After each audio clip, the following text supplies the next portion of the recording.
Bismillahirrahmanirrahim. Assalamualaikum warahmatullahi wabarakatuh. Halo teman-teman semuanya. Alhamdulillah hari ini kita kembali lagi berjumpa di mata kuliah Ekonomi Publik. Teman-teman semuanya, hari ini masih kita akan membahas tentang postur-postur belanja negara yang ada di dalam APBN. Nah, apa yang hari ini kita bahas yaitu adalah belanja negara yang berkaitan dengan transfer ke daerah dan dana desa. Nah, sebelumnya kita perlu tahu dulu landasan di balik transfer ke daerah dan dana desa. Apa saja itu? Yaitu berdasarkan dengan undang-undang. Jadi, berdasarkan pasal 285 ayat 2 Undang-Undang Nomor 23 Tahun 2014 ini menjelaskan tentang pemerintahan daerah, yaitu adalah dana yang bersumber dari APBN yang ditransfer ke daerah meliputi dana perimbangan. Jadi teman-teman semuanya, dana transfer daerah ini memang masuk ke dalam postur APBN ya. Lalu kemudian Undang-Undang Nomor 23 Tahun 2014 tentang pemerintah daerah dan Undang-Undang Nomor 33 Tahun 2004 yaitu tentang perimbangan keuangan antara pemerintah pusat dan pemerintah daerah. Di dalamnya juga ada dana bagi hasil, dana alokasi umum, dan dana alokasi khusus. Ada juga dana keistimewaan dan dana desa. Nah, untuk lebih jelasnya kita akan bahas nanti di slide berikutnya. Kita perlu tahu dulu apa sih definisi dari transfer ke daerah. Transfer ke daerah ini adalah bagian dari belanja negara dalam rangka mendanai pelaksanaan desentralisasi fiskal berupa dana perimbangan, dana otomatis khusus, dana keistimewaan daerah Yogyakarta, dan dana transfer lainnya. Lalu kemudian dana desa itu apa? Dana desa adalah dana yang dialokasikan dalam APBN yang diperuntukkan bagi desa yang ditransfer melalui anggaran pendapatan dan belanja daerah kabupaten atau kota dan digunakan untuk membiayai penyelenggaraan pemerintah, pelaksanaan pembangunan, pembinaan kemasyarakatan, dan pemberdayaan masyarakat. Baik, teman-teman semuanya. Jadi karena postur hari ini yang kita bahas yaitu adalah transfer ke daerah dan dana desa. Jadi sebenarnya ini dibagi ke dalam dua bentuk ya. Jadi postur transfer ke daerah dan dana desa yang pertama itu adalah transfer ke daerah, lalu kemudian yang kedua itu adalah dana desa. Nah, untuk lebih paham lagi, kita akan cek di nanti akan ada contohnya gitu ya dari posturnya. Nah, ini dia. Sekarang teman-teman coba lihat di tabel berikut ini, gambar berikut ini ya. Kalau kemarin kita sudah belajar tuh pendapatan negara. Pendapatan negara didapatkan dari mana? Pendapatan dalam negeri ya. Kemudian juga penerimaan hibah. Lalu kemudian, nah kemarin kita juga sudah belajar tentang keseimbangan primer ya, dan juga belanja pemerintah pusat, tapi sekarang kita coba masuk karena ada yang ketinggalan, yaitu adalah transfer ke daerah dan dana desa. Nah, transfer ke daerah dan dana desa ini masuk ke dalam postur belanja negara ya, teman-teman semuanya. Yang kedua, atau yang ke B, di mana belanja negara ini dibagi menjadi dua macam, yaitu adalah belanja pemerintah pusat, dan yang kedua yaitu adalah transfer ke daerah dan dana desa. Oke, sekarang sudah paham ya, transfer ke daerah dan dana desa ini masuk ke postur yang bagian mana? Oke, yaitu bagian belanja negara. Belanja negara dibagi menjadi dua macam, yaitu adalah belanja pemerintah pusat dan transfer ke daerah dan dana desa. Nah, untuk video kali ini kita akan membahas banyak yang berkaitan dengan transfer ke daerah dan dana desa. Transfer ke daerah dan dana desa ini dibagi menjadi dua macam ya teman-teman semuanya, yaitu adalah transfer ke daerah, yang kedua yaitu adalah dana desa. Nah, dari kedua macam ini, kita bisa lihat postur lebih detailnya gitu ya. Ini dibagi ke apa saja sih dari transfer ke daerah ini? Nah, di sini kita lihat ini untuk lebih detailnya. Jadi transfer ke daerah ini digunakan untuk ditransferkan kemana saja, dana perimbangan, dana insentif daerah, dana otonomi khusus, dan dana keistimewaan DIY gitu ya. Lalu kemudian yang kedua yaitu adalah dana desa. Oke, sampai sini bisa difahami? Lalu, teman-teman semuanya, postur TKDD ini sebenarnya ada perubahan ya. dari tahun 2015 yang awalnya itu masih belum detail, belum dibagi-bagi secara apa ya, detail per bagiannya gitu ya. Lalu kemudian ada perubahan di tahun 2016 di mana postur-postur apa namanya, khususnya tentang transfer ke daerah dan dana desa ini dibagi menjadi lebih detail gitu ya. Jadi dana ini digunakan untuk apa saja gitu. Nah, coba kita cek sekarang dari 2015 ke 2016 apa saja yang perubahannya gitu ya. Dana bagi hasil masih sama. Jadi dana transfer ini teman-teman semuanya transfer ke daerah ini kan tadi ada dana perimbangan ya. Dana perimbangan ini dibagi ke dalam 2 macam, yaitu adalah dana transfer umum dan yang kedua yaitu adalah dana transfer khusus. Dana transfer umum ini apa? Yaitu adalah dana bagi hasil dan dana alokasi umum.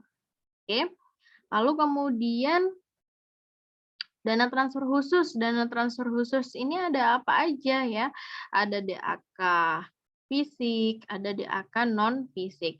Kalau dulu sebelum tahun 2016 yaitu di tahun 2015 masih dijadikan satu ya, DAK reguler atau dana alokasi khusus reguler ya, dana alokasi khusus tambahan gitu. Tapi di tahun 2016 kemudian APBN ini diperbaiki menjadi lebih detail per bagian-bagiannya. Nah, dibagi menjadi 2 macam, yaitu adalah dana alokasi khusus fisik dan dana alokasi khusus non fisik seperti itu. Untuk apa saja? Ya, ada dana BOS, ada dana BOP PAUD, ada dana TPG PNSD ya. Kemudian dan segala macamnya. Kalau dana alokasi khusus fisik apa saja? Ya, misalnya yaitu adalah dana alokasi khusus untuk reguler, untuk infrastruktur publik daerah, untuk afirmasi. Kemudian kalau yang non fisik ini dibagi menjadi 7 macam. Oke. Nah, kemudian tadi setelah dana perimbangan, lalu kemudian yang B atau yang kedua ini adalah dana insentif daerah. Ya, dana insentif daerah. Lalu kemudian yang C yaitu adalah dana otonomi khusus dan dana keistimewaan DIY. Lalu kemudian setelah transfer ke daerah sudah detail dijelaskan ya. Lalu kemudian dari belanja negara khusus TKDD ini ada 2 macam ya tadi, transfer ke daerah dan dana desa. Kalau dana desa ini tidak dibagi lagi detail-detailnya seperti apa, posturnya apa saja. Jadi hanya dana desa seperti itu. Nah, ini adalah APBN kita di tahun 2021 teman-teman semuanya. Jadi memang apa namanya di tahun 2021 ini kita mengalami defisit ya sebesar 5,7% terhadap PDB. Nah, kalau kita lihat di sini teman-teman belanja negara. Belanja negara ini tadi ya TKDD masuknya kemana? Ke belanja negara. Belanja negara dibagi menjadi 2 macam. Belanja pemerintah pusat yang kemarin sudah kita bahas. Lalu kemudian sekarang yang kedua yaitu adalah transfer ke daerah dan dana desa. Yaitu di sini berdasarkan data yang kita ambil dari Kemenq bahwa transfer ke daerah dan dana desa ini mengalami peningkatan dari tahun 2020 menuju ke tahun 2021. Dari sebelumnya 763,9 triliun rupiah naik ya meningkat menjadi 795,5 triliun rupiah. Gitu. Karena memang kebutuhan kita juga sedang meningkat ya berkaitan dengan pemulihan ekonomi ya apalagi setelah pandemi gitu kan sehingga butuh dana yang lumayan untuk pemulihan ekonomi kita. Nah, transfer ke daerah ini tadi yang pertama yaitu adalah dana perimbangan ya teman-teman semuanya, di mana di dalam dana perimbangan ini terdapat yang pertama yaitu adalah dana transfer umum. Dana transfer umum ini dibagi menjadi 2 macam, yaitu adalah dana bagi hasil dan dana alokasi umum. Apa itu dana bagi hasil? Dana bagi hasil merupakan dana yang bersumber dari pendapatan APBN yang dialokasikan kepada daerah berdasarkan angka persentase tertentu untuk mendanai kebutuhan daerah dalam rangka pelaksanaan desentralisasi. Kemudian kalau dana alokasi umum itu apa? Dana alokasi umum ini dana yang bersumber dari pendapatan APBN yang dialokasikan dengan tujuan pemerataan kemampuan keuangan antar daerah untuk mendanai kebutuhan daerah dalam rangka pelaksanaan desentralisasi. Jadi keduanya ini dana transfer umum ini, dana bagi hasil dan dana alokasi umum ini memang tujuannya adalah untuk pelaksanaan dana desentralisasi. Namanya saja transfer ke daerah, memang tujuannya adalah untuk perkembangan daerah ya, pertumbuhan daerahnya. Lalu kemudian yang kedua, ya di dalam dana perimbangan selain dana transfer umum yaitu adalah dana transfer khusus. Oke. Dana transfer khusus atau dana alokasi khusus ini yaitu adalah dana yang dialokasikan dalam APBN kepada daerah tertentu, tujuannya adalah untuk membantu mendanai kegiatan khusus fisik yang merupakan urusan daerah dan sesuai dengan prioritas nasional. Misalkan apa? Yaitu adalah dana alokasi khusus reguler, dana alokasi khusus infrastruktur, dana alokasi afirmasi. Kemudian yang kedua, di dalam dana transfer khusus yaitu adalah dana alokasi khusus non-fisik, yaitu dana yang dialokasikan di dalam APBN kepada daerah dengan tujuan untuk membantu mendanai kegiatan khusus non-fisik yang merupakan urusan daerah. Nah, apa saja itu yang termasuk dana alokasi khusus non-fisik seperti dana BOS, dana BOP PAUD, dana TPG PNSD, ya, dana tamsil guru PNSD, dana P2D2, dana PK2 UKM, dan ketenaga kerjaan. Jadi, teman-teman semuanya, dana transfer khusus di dalam dana perimbangan dibagi menjadi dua macam, yaitu adalah dana alokasi khusus fisik dan non-fisik. Oke. Lanjut, yang kedua, tadi dana perimbangan sudah yang A, lalu sekarang yang B, yaitu adalah dana insentif daerah. Ya, dana insentif daerah atau kita singkat menjadi DID, yaitu adalah dana yang dialokasikan dalam APBN kepada daerah tertentu berdasarkan kategori atau kriteria tertentu sebagai penghargaan atas perbaikan atau pencapaian kinerja di bidang tata kelola keuangan daerah, pelayanan umum pemerintahan, pelayanan dasar publik, dan kesejahteraan masyarakat. Pengalokasian di ID ditujukan untuk mendorong daerah agar meningkatkan, yaitu yang pertama ya adalah kualitas kesehatan fiskal dan pengolahan keuangan daerah. Lalu kemudian yang kedua yaitu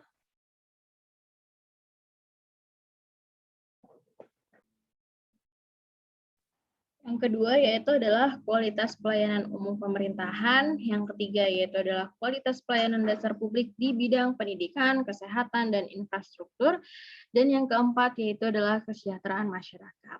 Nah, teman-teman semuanya di sini saya dapatkan berapa besar alokasi DID di tahun 2012 sampai tahun 2020, ternyata memang nota keuangan yang didapatkan data yang saya dapatkan dari nota keuangan ini berkaitan dengan alokasi dana insentif daerah terus meningkat ya. Sebenarnya sempat stagnan ya, sempat stagnan di tahun 2012 sampai tahun 2014 yaitu hanya 1,4 triliun rupiah.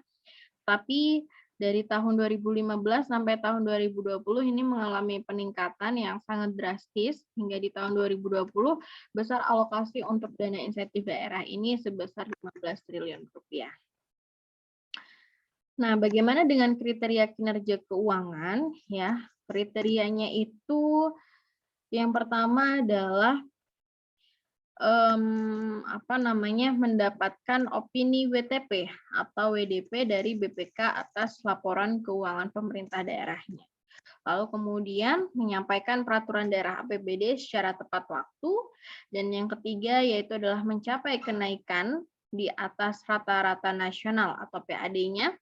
Lalu kemudian memiliki kemampuan fiskal daerah di bawah rata-rata nasional, namun memiliki indeks pembangunan manusia di atas rata-rata nasional. Nah, kriteria ekonomi antara lain tercermin melalui apa saja? Yang pertama yaitu adalah tingkat pertumbuhan ekonomi di atas rata-rata tingkat pertumbuhan ekonomi nasional, kemudian mampu mengurangi tingkat kemiskinan di atas rata-rata tingkat kemiskinan nasional. Jadi tentu kriteria keuangan ini tadi punya tujuan ya, yaitu untuk pertumbuhan ekonomi nasional dan untuk mengurangi tingkat kemiskinan nasional. Pada tahun 2010, pemerintah menetapkan kriteria kinerja pendidikan menjadi bagian dari kriteria kinerja bagi daerah. Kriteria kinerja pendidikan ini mencakup indikator yaitu adalah yang pertama, daerah mampu mencapai angka partisipasi kasar sekolah dasar dan sederajatnya di atas rata-rata nasional. Dan atau daerah yang mampu mencapai angka partisipasi kasar sekolah menengah pertama dan sederajat di atas rata-rata nasional. Lalu kemudian daerah yang mampu mengurangi jarak indeks pembangunan manusia terhadap IPM ideal di atas rata-rata nasional. Jadi ini adalah kriteria kinerja bagi daerah yang memang jadi transfer dana ke daerah ini, transfer ke daerah ini tujuannya ini tadi ya teman-teman semuanya. Salah satunya berkaitan masalah pendidikan ya. Kalau pendidikan ini harapannya dengan adanya transfer dana ke daerah ini khususnya untuk pendidikan ini ya, yaitu bisa meningkatkan angka partisipasi anak-anak yang baik di sekolah dasar ataupun di sekolah menengah pertama. Selain itu juga tujuannya yaitu adalah untuk apa? Untuk mengurangi jarak IPM terhadap IPM ideal. Jadi harapannya dengan adanya transfer dana ke daerah ini bisa mencapai indeks pembangunan manusia di atas rata-rata nasional. Sehingga tidak hanya melakukan pembangunan secara nasional, tetapi juga perlu adanya pembangunan secara daerah gitu ya. Jadi daerah yang kemudian tujuannya adalah untuk mencapai rata-rata di atas nasional. Nah, bagaimana tahap penyaluran di ID tahap 1 gitu ya. Lalu kemudian penyaluran di ID tahap 2. Jadi tahap 1 ini dilakukan di bulan Februari sampai Juni ya. Lalu kemudian tahap 2 ini penyaluran penyaluran dana intensif daerah ini dari bulan Juli sampai bulan Desember. Nah, lalu bulan Januari sampai Februari, jadi sebelum disalurkan, ini ada tahap yaitu yang namanya penerimaan laporan. Jadi, Perda mengenai APBN tahun anggaran berjalan. Jadi apa saja yang perlu dilaporkan ya tentang Perda mengenai APBN tahun anggaran berjalan, rencana penggunaan DID tahun berjalan, ya, laporan realisasi penyerapan DID tahun sebelumnya bagi daerah yang mendapatkan. Jadi perlu tentu adanya laporan sebelum mendapatkan transfer dana daerah lagi. Jadi sebelumnya dipakai gunakan apa, dilaporkan. Lalu kemudian untuk tahun berikutnya atau untuk beberapa bulan dalam tahap 1 ini digunakan untuk apa saja gitu kan. Tentu ini semua sesuai dengan program kerja di daerah tersebut gitu ya. Ada program kerja apa. Nah, harus sesuai dengan rencana penggunaan dana insentif daerah ini. Lalu kemudian yang kedua, yaitu setelah tadi yang pertama adalah laporan tahap pertama, tentu ada juga yang namanya laporan tahap kedua. Tahap kedua ini biasanya dilakukan di bulan Juli dan Agustus. Jadi perlu melaporkan realisasi dari penyerapan DID ini pada tahap pertama. Jadi selama bulan Februari sampai Juni, dana yang sudah ditransferkan dalam tahap pertama ini digunakan untuk apa aja sih gitu ya, terserapnya untuk apa saja dan berapa persen gitu kan. Terus kemudian laporan realisasi penyerapan DID tahap 1 dengan penyerapan paling sedikit 70% dari dana yang diterima di RKUD.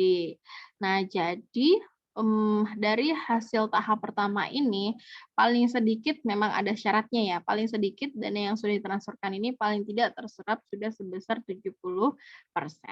Lalu kemudian tahap 2 proses pencairannya dilakukan di bulan Juli sampai bulan Desember.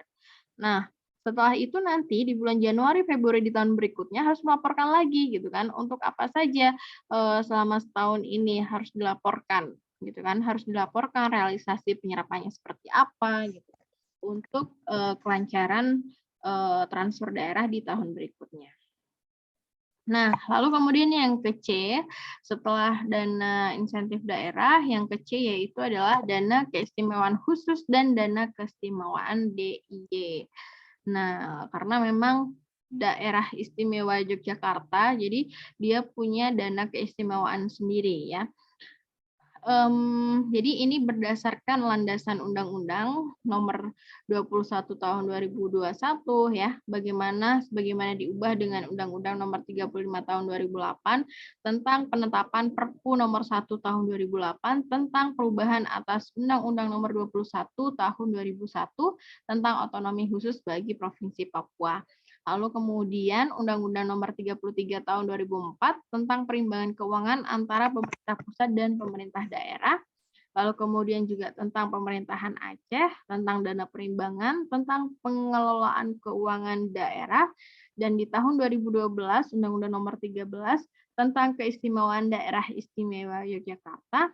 Lalu kemudian PMK Nomor 201 di tahun 2013 tentang pedoman umum dan alokasi bantuan operasional sekolah tahun anggaran 2014 dan juga PMK di nomor 48 tahun 2016 tentang pelonggaran transfer daerah dan dana desa. Nah, jadi teman-teman semuanya, apa saja yang dimaksud dari dana keistimewaan khusus ya? Namanya saja dana keistimewaan khusus dan dana keistimewaan DIY. DIY untuk transfer ke daerah istimewa Yogyakarta ini masuk ke bagian C ya, lalu kemudian pemerintahan Aceh ya, lalu kemudian jadi undang-undang ini maksudnya apa? Undang-undang ini adalah landasan dari landasan dari bagian C ini. Bagian C dana keistimewaan khusus. Jadi digunakan untuk apa saja kan harus berlandaskan undang-undang ya. Nah, ini untuk ketentuan dananya ya yang ditransferkan ke daerah Aceh dan Papua Barat ini digunakan untuk apa saja ya, untuk dana minyak, dana gas, dana tambahan infrastruktur ya. Dan untuk bisa mendapatkan dana alokasi khusus ya. Lalu kemudian yang Aceh pun juga demikian, ada dana minyak, ada dana gas gitu kan. Nah, penyaluran dana otonomi khusus Papua, Papua Barat dan Aceh, penyaluran dana otonomi khusus Papua, Papua Barat dan Aceh dilaksanakan secara bertahap. Jadi penyaluran dana tersebut dilaksanakan setelah mendapatkan pertimbangan dari Menteri Dalam Negeri. Yaitu yang pertama, tahap 1 dilaksanakan di bulan Maret sebesar 30%, lalu kemudian tahap 2 dilaksanakan di bulan Juli sebesar 45%, lalu sisanya sebesar 25% ini masuk ke dalam tahap 3 yang dilaksanakan di bulan Oktober. Jadi teman-teman semuanya untuk bagian daerah Papua Barat dan Aceh ya untuk bisa mendapatkan dana keistimewaan khusus tadi dilaksanakan secara berapa? 3 tahap ya. Yang pertama adalah di bulan Maret, Juli, dan Oktober. Nah, bagaimana dengan DIY? Dana keistimewaan DIY ini diperuntukkan bagi dan dikelola oleh pemerintah daerah DIY yang pengalokasian dan penyalurannya melalui mekanisme transfer ke daerah. Dana keistimewaan DIY ini merupakan dana yang disediakan dan dialokasikan oleh pemerintah dalam rangka menyelenggarakan urusan keistimewaan DIY sesuai dengan Undang-Undang Nomor 13 Tahun 2012. Jadi teman-teman semuanya, khusus daerah istimewa Yogyakarta ini dia punya dana alokasi khusus sendiri, gitu kan? Dan ini berdasarkan Undang-Undang Nomor 13 Tahun 2012, gitu ya. Untuk apa? Ya tentu untuk urusan-urusan di DIY, urusan-urusan yang ada di daerah istimewa Yogyakarta yang nantinya dikelola oleh pemerintah daerah istimewa Yogyakarta. Nah, kemudian yang terakhir tadi kan yang pertama yaitu adalah transfer ke daerah ya. Lalu kemudian yang kedua yaitu adalah dana desa. Nah, dana desa ini digunakan untuk apa? Dana desa ini digunakan dan diprioritaskan untuk membiayai pembangunan dan pemberdayaan masyarakat desa.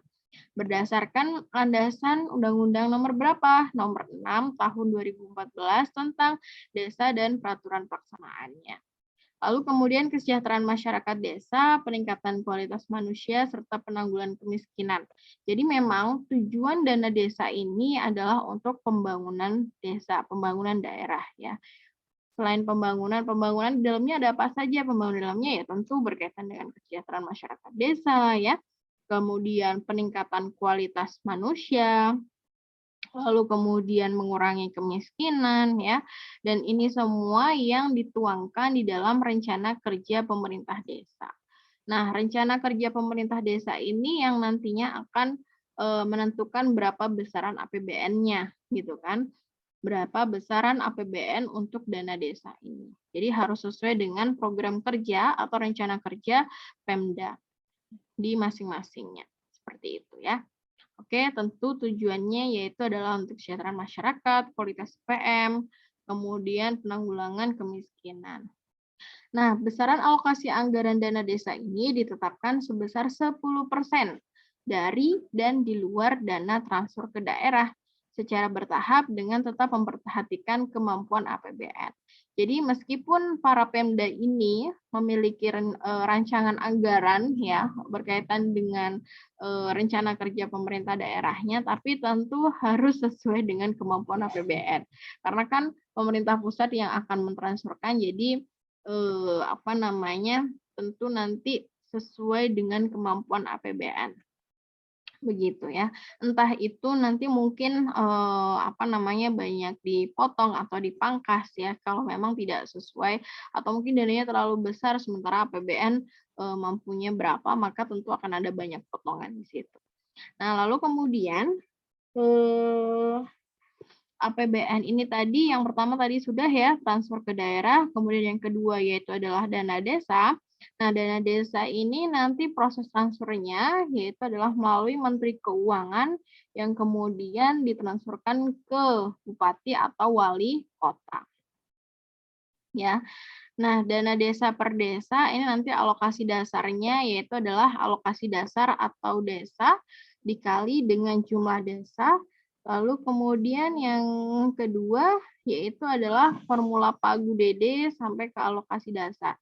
Nanti ini besarannya sebesar 25% dikali jumlah penduduk desa, 35% dikali jumlah penduduk miskin desa, dan 10% luas wilayah, lalu kemudian 30% IKG. Nah, bagaimana dengan transfer daerah dan dana desa dari tahun 2016 sampai 2021, teman-teman semuanya. Jadi kita lihat di sini ya, berdasarkan grafik terbaru yang saya dapatkan dari Kemenq, bahwa dari tahun 2016 sampai tahun 2021 cukup fluktuatif berkaitan dengan transfer ke daerah ya, mulai dari 663,6 triliun, meningkat di tahun 2017, meningkat di tahun 2018, kemudian di tahun 2019 meningkat, dan di tahun 2020 terjadi penurunan. Lalu kemudian di tahun 2021 meningkat lagi ya. Kemudian berkaitan dengan dana desa, nah dana desa ini cukup mengalami peningkatan ya dari tahun ke tahun. Dana desa ini yang awalnya hanya sebesar 46 triliun, kemudian 59 triliun, sampai pada akhirnya di tahun 2021 yaitu sebesar 72 triliun. Sehingga total besaran total besaran transfer ke daerah dan dana desa ini yang paling tinggi ada di tahun 2019 ya. Jadi sebesar 813 triliun rupiah. Jadi sebelumnya sampai di bulan 2021 terakhir pun juga masih di bawah 800 triliun. Nah, berarti yang paling besar dana untuk transfer ke daerah ini di tahun 2019 ya. Ya wajar ya karena memang 2020-2021 kita ada pandemi sehingga dana APBN ini banyak dialokasikan untuk hal-hal yang lain, pemulihan ekonomi lalu kemudian kesehatan, pendidikan, dan lain sebagainya. Kalau pendapatan juga turun ya, pendapatan APBN kan turun, pendapatan negara kan turun ya, otomatis dana yang bisa ditransferkan ke daerah dan dana desa ini pun juga akan ikut berkurang. Sehingga nanti harapannya di tahun-tahun berikutnya setelah pemulihan ekonomi ini selesai gitu ya, kondisi ekonomi sudah normal, harapannya ya dari transfer ke daerah dan dana desa ini bisa meningkat lagi. Sehingga tujuan tercapainya kesejahteraan masyarakat daerah ya, kemudian kualitas IPM daerah dan juga penanggulangan kemiskinan di masing-masing daerah ini bisa berkurang gitu ya, bisa teratasi dengan adanya peningkatan transfer ke daerah dan dana desa. Gitu ya. Tentu tujuannya masih dalam bentuk pemulihan ekonomi gitu. Dan tujuan utama di tahun 2021 ini bahwa penggunaan transfer ke daerah dan dana desa ini punya 3 tujuan utama, yaitu berkaitan dengan pemulihan ekonomi, kemudian peningkatan kualitas pendidikan dan kesehatan gitu ya. Nah, ini yang menjadi tujuan utama pemerintah pusat untuk transfer ke daerah dan dana desa. Oke, sekian teman-teman semuanya berkaitan dengan transfer ke daerah dan dana desa. Silahkan disimak video ini, silahkan diulang-ulang lagi, teman-teman juga bisa membaca dari referensi yang lain. Terima kasih. Wassalamualaikum warahmatullahi wabarakatuh.